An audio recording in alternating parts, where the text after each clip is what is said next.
Let's understand where the dead are. We always do Ecclesiastes 9. This is the state of the dead. Let me read verse 4. There's hope for anyone who's among the living. For even a live dog is better than a dead lion. That's fine.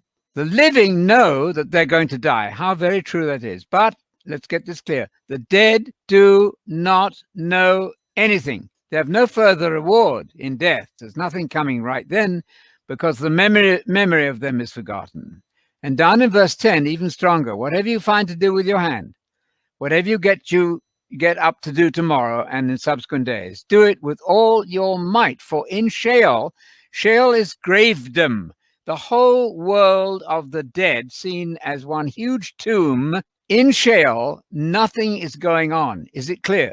Now you look at Hebrews 11 and you find that Abraham and Isaac and Jacob all died. Now you know what they're doing, sleeping. Daniel 12 verse 2, they're sleeping in the dust of the ground. So they're not living now. So what's the question here? When Jesus said God is not the God of the dead, but of the living, you must understand that logically implies that for God to be the God, the living God of Abraham and Isaac and Jacob, what has to happen? They have to get resurrected. That was the point of the question. He's talking to the Sadducees. The Sadducees did not understand the resurrection. They were very rationalistic. They didn't believe in demons or in spirit very much. They didn't believe in the resurrection. The Pharisees did. The Sadducees did not. And so Jesus is here teaching them. Think about this, he says in verse 26. Haven't you read in the Bible about the burning bush in the book of Moses? How God told him, I am the God of Abraham. I'm the God of Isaac, the God of Jacob. He's not the God of the dead, but of the living. You are badly mistaken. Think about that. His whole point is that for God to be the God of the living, guess what?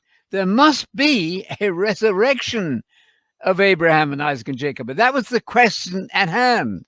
That's not difficult. Certainly doesn't mean that Abraham and Isaac and Jacob are living now. That would destroy the future resurrection. You've done the program you've killed it. Don't ever imagine that. God is the God of the living ultimately. And so that proves there must be a resurrection so that those dead Abraham and Isaac and Jacob people can come alive and have God as their living God. That's beautiful.